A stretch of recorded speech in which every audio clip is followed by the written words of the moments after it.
Grabando audio, grabando cámara. Este es el mejor podcast de cine de bajo presupuesto. Nos remodelamos por... Ya perdí las cuentas de las veces que remodelamos todo esto. Hice un video antes de este contando algo que aún no sé si lo voy a subir, pero si está atrás lo subí, y si no, pues repito, ya voy a intentar cambiar estos pósters porque son demasiado viejos y me tienen asqueado, pero los cines no me quieren vender esos pósters ni me los quieren regalar. Así que mientras consigo unos o ya me desilusiono y termino pidiéndolos por Amazon, estos son los que tendremos. Eh, Quería hablar sobre por qué las películas ya no se sienten como antes. ¿A qué voy con esto? En...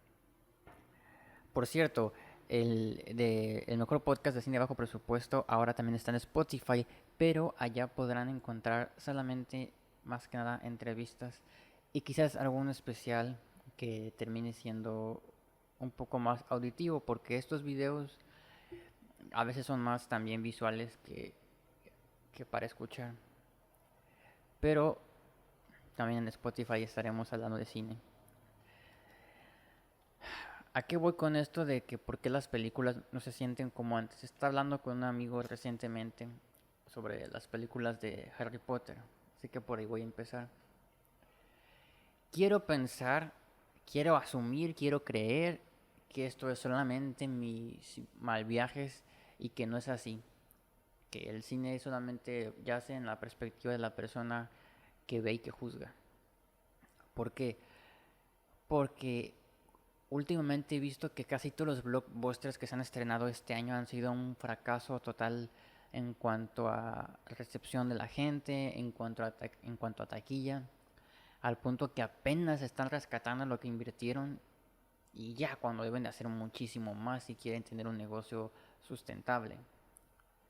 Estaba escuchando el podcast de Nicolás Amelio Ortiz sobre Space Jam y, y fue también por eso que decidí hablar de esto, porque si quieren verlo, él hace un ensayo más complejo sobre qué salió mal con Space Jam y sobre cómo conocer a tu audiencia. Pero dejando de lado eso, cuando llegó la pandemia del COVID, todas las películas estrenadas, perdón, producidas de 2018 al 2019 se quedaron en pausa y tendrían que ahora estrenarse hasta que el cine pudiera ser un lugar seguro. Y hasta la fecha estamos viendo películas en el cine que tienen quizás hasta 3 años de haber sido grabadas, porque no encontraban cabida y porque muchas veces no quieren sacarlas en streaming, porque no termina recaudando todo lo que debería. Y el streaming se volvió como un lugar seguro, como un... para que no quede tan perdido la remuneración. Porque le puede ir muy bien y puede tener muchas compras y lo que tú quieras, ¿no? Pero no puedes comparar los precios de industria yendo a los cines que los precios de streaming. Quizás en algún futuro cambie eso, pero por el momento no. O sea, la taquilla siempre va a ser la taquilla. Y en base a esto, el cine entró como que en una pausa. Simplemente se apagó. Y las únicas dos películas que han sido hasta ahora éxitos de taquilla han sido dos. Y me refiero a éxitos de taquilla en general, porque hay una diferencia entre éxito de taquilla en tiempos de pandemia y éxito de taquilla aunque sea una pandemia, que son Rápidos y Furiosos 8 y Kong contra Godzilla. Pero no es que han sido buenas películas y ya no me voy a un punto de opinión personal, sino la verdad, no fueron buenas películas. Pero lo que pasó es que llegaron cuando la gente más quería ir al cine, más estaba harta del encierro. Kong contra Godzilla fue la primera película que se animó, el primer blockbuster que se animó a ser estrenado en cine, después de mucho tiempo. Y poco tiempo después le llegó Un lugar en silencio 2 y Cruella y Black Widow, y a partir de ahí ya empezaron otra vez a comenzar un flujo de grandes producciones. Muchas de estas películas han optado también por salir en streaming y otras no. Pero inclusive con todo esto, estos blockbusters y también antes de que hubiera pandemia, Los blockbusters ya no se sienten como antes. Ya no son como cuando esperabas una película de Steven Spielberg, de Tim Burton, que igual y no entran tanto. Bueno, las de Spielberg y las de Tim Burton igual y no entran tanto en blockbuster, pero no se sienten así. Y me voy a un extremo más claro. Christopher Nolan es como el director de cine de blockbuster de los más fuertes que hay, quizás ahorita.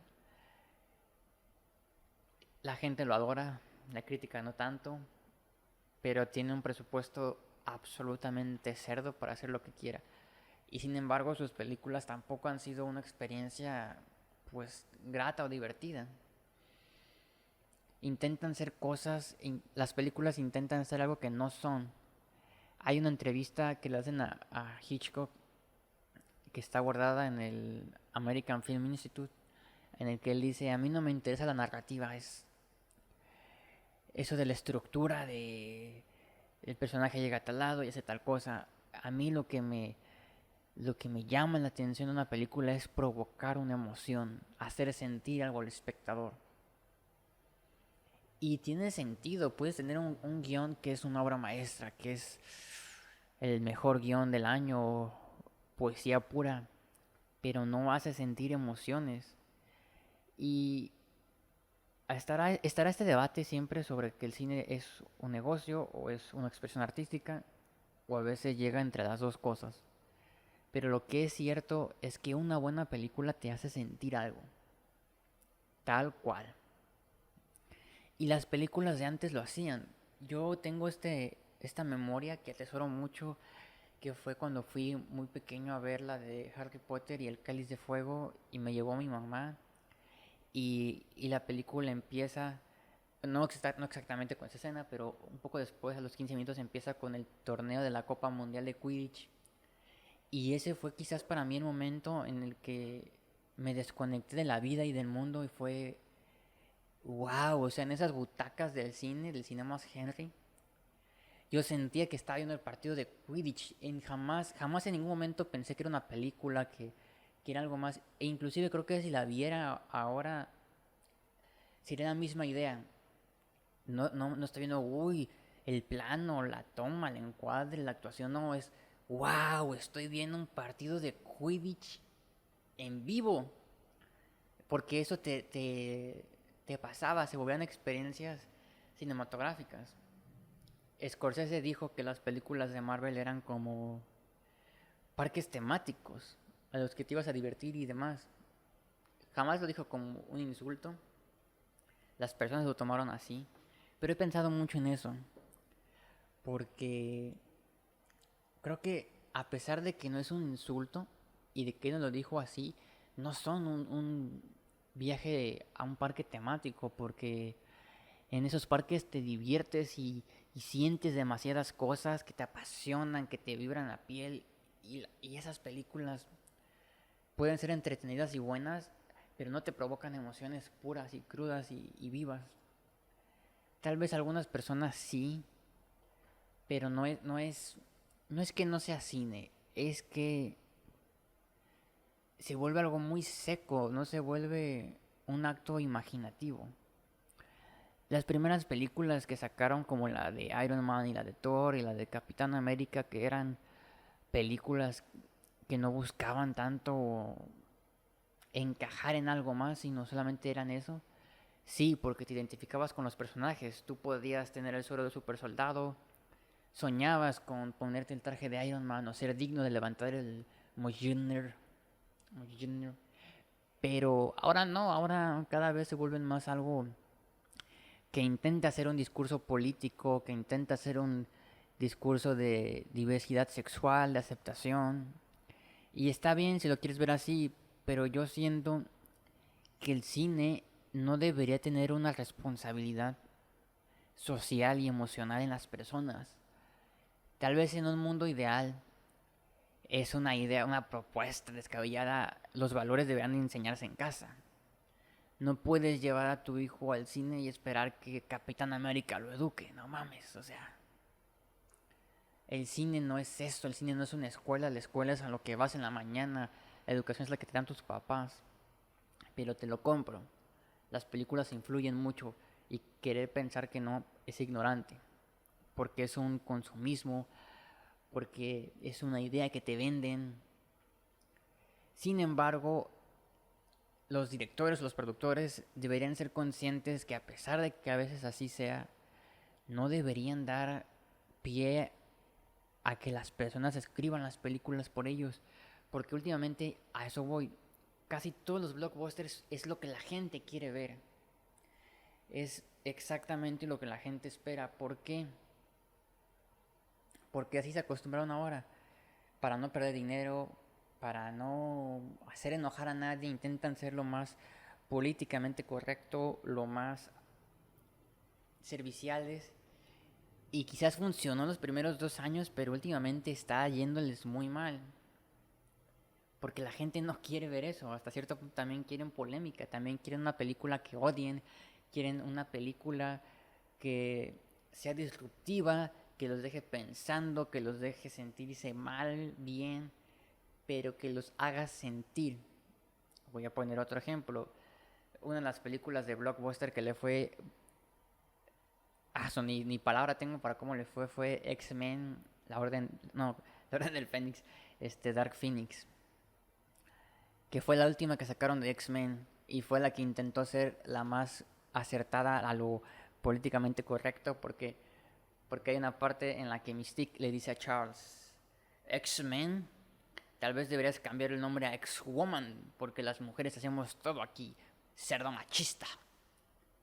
Y ok, está chistoso y te entiendo que igual y está mal, pero hablas de una marca, un nombre de X-Men que fue hecho hace muchos años. Y sin embargo, pensaron que sería políticamente correcto, pero a la gente le valió. A nadie le hizo ruido y fue algo como incómodo, porque tampoco sientes que intentan dar un discurso positivo porque lo creen. Intentan hacerlo porque piensan que está bien y las personas se dan cuenta cuando es falso, cuando solamente intentas quedar como la buena persona cuando no lo piensas en tu vida normal. Hay formas de ser inclusivos, hay formas de ser respetuosos y hay formas de dar visibilidad a culturas, a orientaciones sexuales, a grupos que han sido discriminados, que han sido violentados. Hay formas de hacerlo en el cine, naturalmente, y no con ataques de... No venderlo como publicidad, no puedes poner algo tan trágico como publicidad. Otro ejemplo más claro, la serie de Falcon y el Soldado del Invierno fue un discurso sobre el racismo en Estados Unidos y sobre la política. Y se sintió de lo más forzado que yo he visto en mis 23 años y creo que es una serie muy mala. Porque intenta tocar temas que no profundiza, que ni siquiera le raspa la superficie a lo que debe de ser. Y termina sintiéndose muy forzado porque no llegaba con el tema que estaban manejando, o sea, no... Y eso voy, las películas intentan ser algo que no son. Intenta hacer una película sobre el racismo, pero que es de superhéroes. Y hay formas en las que podría pasar, en las que puedes mezclar esos dos mundos, pero eso no fue la forma. ¿Cuál sería una película que pueda mezclar un tema social o político o de cualquier índole y hacerlo ficción? Hay una infinidad de películas. La más reciente que fue la del Joker, que si bien hay personas que piensan que no fue la mejor forma de representar la salud mental, fue una forma cruda de hacerlo. Y no se siente forzada y va a par con la historia y con el personaje. Las historias, todas las historias son giradas tienen en el guionismo le dicen character driven y plot driven, que giran en torno a un personaje o a un tema. Falcon, el Soldado del Invierno, intenta hacer las dos, intenta girar en torno a dos personajes y al mismo tiempo por un tema. Y no puedes hacer eso. O te enfocas en algo o no te enfocas en nada. Y quizás sí, quizás sea un intento desesperado por hacer cambiar a la sociedad.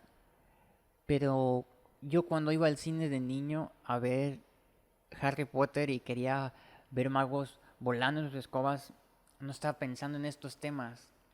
Y a veces las productoras olvidan su target, olvidan su audiencia. Ok, Falcon, el Soldado del Invierno es hecho por adultos, actúan adultos, lo distribuyen adultos, pero quieras o no, su audiencia son los niños. Y tocan temas muy complejos para los niños, o sea, hay formas de educarlos, de enseñarles más, y que no lo veo necesario, ¿ok? No veo la forma en la que pueden encajar sus ideas con, con las percepciones que tienen. Había un punto en el que ibas a ver una película al cine y solamente querías ver dos monstruos rompiéndose la madre, un tiburón que atacaba un barco, querías una aventura, querías provocar un sentimiento, querías vivir algo. Una de las películas, hablando sobre los casos de blockbuster que le fue bien en este tiempo, fue la de Un lugar en silencio, parte 2, capítulo 2. Es inclusiva y es excesivamente buena. ¿Inclusiva en qué sentido? En el sentido de que el personaje principal es en la vida real y en la película alguien que tiene problemas auditivos, alguien que, que se muestra la forma en la que ve el mundo, en la forma en la que vive su vida y se vuelve una experiencia para todos porque te pones en sus zapatos y el plus es que sucede en un mundo apocalíptico que es invadido por monstruos y entra esta persona que termina siendo el mejor personaje de la película y eso es una buena inclusión que gira en torno a un tema y lo demás es servicial al tema o gira en torno a un personaje y es servicial a todo lo que conlleva, pero es eso. Hay formas de mezclar las dos cosas porque se puede. Y lo que hizo Un lugar en silencio parte 2 fue entender a su audiencia y entender lo que querían ver. Y, y creo que tuvo que ver con el hecho de que no intentaban ser inclusivos en el punto de vista de tenemos que hacerlo porque es lo que la sociedad quiere que hagamos, sino porque fue interesante el explorar una perspectiva nueva, porque al final eso es el cine, es una exploración de tus sentidos, de tus gustos, de tus emociones, de tus fantasías. El cine de Buñuel para mí a veces es como una exploración de tu propio erotismo. Se vuelve eso, se vuelve ver el mundo a través de los ojos de alguien más. Pero para ver el mundo a través de los ojos de alguien más, la persona que hace la película o la serie tiene que ser auténtica. No tiene que ser quizás un cine personal, pero sí debes de entender el tema, debe de entender a lo que va la historia. Si haces una historia de amor entre dos hombres, hazla y ya, o sea, haz como una comedia romántica y que sea como cualquier historia de amor heterosexual. Hay un principal problema, un conflicto, una resolución, pero que todas las historias de amor entre dos mujeres y dos hombres siempre giren en torno a que el problema es ese, el problema es que no se pueden amar por su sexo, también se vuelve a veces un poco contradictorio, porque sí es una realidad que pasa a veces en muchos lados de México, pero en otros lados no tanto. Y quizás hay gente que solo quiere ver eso, quiere ver una historia entre dos personas que se aman y ya.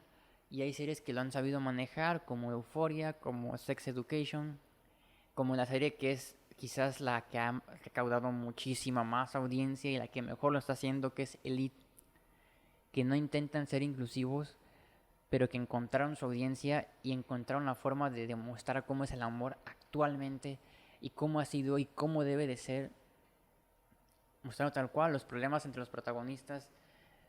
A veces sí giran en torno a su sexualidad, pero a veces no. A veces solamente gira en torno a que tienen relaciones poliamorosas o no sienten deseo sexual o lo que tú quieras.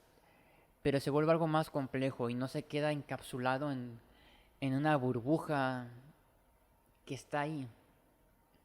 Hay que explorar, hay que entender, hay que hacer la tarea. Y hacer que el cine se vuelva a sentir así. Yo no creo que esto dure para siempre, nada lo hace, todo siempre está cambiando. Y llegará el punto en que se den cuenta que están haciendo las cosas mal, de que deben de dejar de escuchar a las personas, porque sí, importa lo que la gente quiere ver, pero importa más cómo se lo cuenta. Si la gente quiere ver un tema sobre cierto punto, sobre ese punto, pero no como ellos lo quieren ver contado, como tú crees que sería bien contado y haciéndolo real al tema. Porque las personas no estudiaron cine y no saben cómo producir y cómo dirigir. Tú sí. Pero a veces dejan entrar muchas veces la duda y el miedo y el gran villano o héroe o vengador de estos años, que es la cancelación. Como si fuera algo que te quite el sueño, como si fuera algo que te mata. Pero tengo fe en que en algún punto las personas, los directores y las directoras podrán encontrar la forma de equilibrar esto, de tocar temas más diversos y hacer buenas películas y encontrar esa naturalidad para que las películas y las series te hagan sentir emociones y te hagan creer que estás ahí y se vuelvan lo que el cine siempre ha sido, un sueño o una anécdota. Pagas 50, 60 pesos por ir al cine y te vas con una experiencia que te dura para toda la vida. Una que odias, una que amas, no importa, pero se queda contigo para siempre. Creo que no hay peor crimen, no hay peor tragedia que una película que olvidas al momento que pones un pie fuera de la sala y del cine. Porque las películas se deben de quedar contigo horas y días y meses. Y si no lo hacen es porque algo hicieron mal. Pero esa es mi opinión. Puede que esté mal, puede que esté mal, puede que esté bien. Es eso al final. Pero eso fue todo por el mejor podcast de cine de bajo presupuesto. Este episodio estuvo un poco más emocional. Me sentí un poco más emocional. Pero me he dado cuenta que casi todos los episodios últimamente son más sensibles y emocionales. Y también está bien. Es otra forma diferente de comunicarse sobre el cine. Pero ya nos vamos porque ya se me acabó el tiempo.